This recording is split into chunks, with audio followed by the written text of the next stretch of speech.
반등은 얇습니다. 끝까지 보시면 오늘 핵심 정보를 빠짐없이 파악하실 수 있습니다.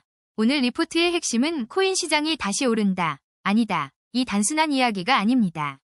비트코인은 58,000달러까지 밀린 뒤 6만 달러를 회복했지만 그 안쪽을 보면 돈이 넓게 들어오는 반등이 아니라 일부 자산으로만 선별 이동하는 장세입니다. 그래서 오늘은 먼저 비트코인과 이더리움의 약한 반등을 보고 다음으로 리플과 솔라나가 왜 상대적으로 강한지, 마지막으로 지금 투자자가 어떤 기준으로 대응해야 하는지 순서대로 보겠습니다. 먼저 비트코인입니다. 가격만 보면 58,000달러에서 버티고 6만 달러를 되찾았기 때문에 안도할 수 있습니다. 그런데 문제는 반등의 질입니다. 미국 비트코인 현물 상장지수 펀드에서 7거래일 연속 순유출이 나왔습니다. 상장지수 펀드는 쉽게 말해 기관과 대형 투자자가 코인에 접근하는 통로입니다. 가격이 오르는 데의 통로에서는 돈이 빠진다면 이건 강한 신규 매수라기보다 떨어진 뒤 잠깐 되돌리는 기술적 반등의 가능성이 큽니다. 여기에 스트래티지의 기업 가치가 보유 비트코인 가치 아래로 내려간 점도 부담입니다. 이게 왜 중요하냐면 그동안 시장은 비트코인을 대량 보유한 기업에 일종의 프리미엄을 줬습니다.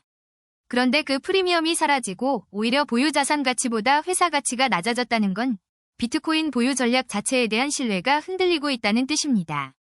그래서 비트코인은 단순히 6만 달러를 회복했다는 사실보다 6만 1,800달러에서 6만 2,000달러를 다시 회복할 수 있는지가 더 중요합니다. 이 구간을 넘지 못하면 반등은 기술적 되돌림에 그칠 가능성이 큽니다. 아래로는 5만 8,000달러가 1차 방어선이고 이탈하면 5만 5,000달러까지 열어둬야 합니다. 이더리움도 비슷하지만 더 조심스럽게 봐야 합니다. 핵심 지지선은 1,500달러 초반입니다. 이 구간을 지키면 단기 반등은 가능하지만 아직 추세가 바뀌었다고 보기는 어렵습니다. 이더리움 현물 상장지수 펀드에서도 7거래일째 자금 유출이 이어졌고 장기 보유 고래 매도와 대형 보유 기업의 평가 손실 확대가 동시에 나타났습니다. 고래 매도는 큰 보유자가 물량을 내놓는다는 뜻이고 평가 손실 확대는 기업이나 기관이 들고 있는 자산의 장부상 손실이 커졌다는 뜻입니다. 이런 상황에서는 1,500달러를 지켰다는 것만으로 강세 전환을 말하기 어렵습니다. 1,700달러 이상을 회복하기 전까지는 약세 흐름 안에서 나온 반등으로 보는 편이 합리적입니다. 그런데 여기서 오늘 리포트의 가장 중요한 포인트가 나옵니다. 시장이 전부 약한 것만은 아닙니다. 자금이 빠지는 곳과 들어오는 곳이 갈리고 있습니다. 비트코인과 이더리움 쪽에서는 돈이 빠지지만 리플과 솔라나 쪽은 상대적으로 강합니다.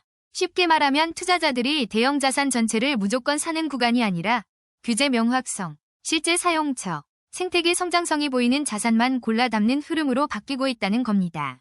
리플은 1달러 지지선을 확인한 뒤 반등했습니다. 특히 6월 26일 리플 현물 상장지수 펀드에는 1,563만 달러가 순유입됐습니다. 이 수치가 중요한 이유는 시장의 공포 속에서도 특정 자산에는 돈을 넣고 있다는 증거이기 때문입니다. 리플은 1달러가 유지되는 한 규제 기대와 자금 유입을 바탕으로 상대 강세가 이어질 수 있습니다. 다만 1.10달러에서 1.12달러를 넘지 못하면 반등 탄력은 제한될 수 있습니다. 지지선은 지켰지만 저항선을 뚫어야 진짜 힘이 확인되는 구조입니다. 솔라나는 이번 리포트에서 가장 뚜렷한 상대 강도 자산입니다. 70달러대를 회복했고 주요 알트코인 중 가장 강한 흐름을 보였습니다. 이전 인사이트에서도 솔라나는 토크나 주식 거래량, 상장지수 펀드 수수료 인하 기대, 네트워크 업그레이드 기대 때문에 방어력이 있다고 봤습니다. 최신 인사이트에서는 이 판단이 더 분명해졌습니다. 앞으로는 70달러대를 유지할 수 있는지, 그리고 75달러에서 80달러 저항을 돌파할 수 있는지가 관건입니다. 토크나 증권, 스테이블 코인, 네트워크 업그레이드 기대는 중기적으로 긍정적인 요인입니다. 다만 시장 전체가 다시 무너지면 솔라나도 완전히 독립적으로 오르기는 어렵습니다. 상대적으로 강하다는 말은 무조건 안전하다는 뜻이 아닙니다. 파생상품 시장도 봐야 합니다. 이전 인사이트에서는 24시간 기준 약 14억 5,700만 달러 청산이 나오면서 롱 포지션, 즉 상승에 베팅한 포지션이 강제로 정리됐다는 점이 중요했습니다. 최신 인사이트에서는 파생상품 거래량과 청산 압력이 줄어드는 모습이 나타납니다. 얼핏 보면 안정처럼 보일 수 있지만 리포트는 이것을 완전한 안정이 아니라 방향성 확인 전 관망으로 해석합니다. 쉽게 말하면 투자자들이 확신을 갖고 다시 뛰어드는 게 아니라 다음 방향이 어디인지 기다리고 있다는 뜻입니다. 리스크도 아직 분명합니다. 가장 큰 위험은 비트코인과 이더리움 현물 상장지수 펀드 순유출이 멈추지 않는 것입니다. 기관 자금 이탈이 계속되면 6만 달러 회복은 쉽게 무너질 수 있습니다. 지정학 리스크도 남아 있습니다. 호르무즈 해협 긴장, 미국 금리 전망, 달러 강세가 겹치면 위험자산 반등은 제한될 수 있습니다. 미국 10년물 금리는 참고 데이터 기준 4.40% 수준이고 금리와 달러가 강하면 코인처럼 변동성이 큰 자산에는 부담이 됩니다. 또 일부 온체인 대형 이체는 매도인지 단순 보관 지갑 이전인지 확인되지 않았습니다. 그래서 거래소로 들어간 물량은 단기 매도 압력 가능성으로 보되 확정 신호처럼 단정하면 안 됩니다. 리포트 작성 이후 참고 가격을 보면 비트코인은 약 59,689달러로 1.04% 상승. 이더리움은 약 1,564달러로 0.80% 상승. 리플은 약 1.04달러로 1.37% 상승. 솔라나는 약 71.07달러로 0.51% 상승입니다. 가격은 모두 소폭 반등 중이지만 공포 탐욕 지수는 15로 극단 공포 구간입니다. 김치 프리미엄도 비트코인 기준 마이너스 1.23%로 국내 수요가 뜨겁다고 보기는 어렵습니다. 즉, 숫자는 반등을 보여주지만 심리와 자금 흐름은 아직 약합니다. 그럼 지금 어떻게 대응해야 할까요?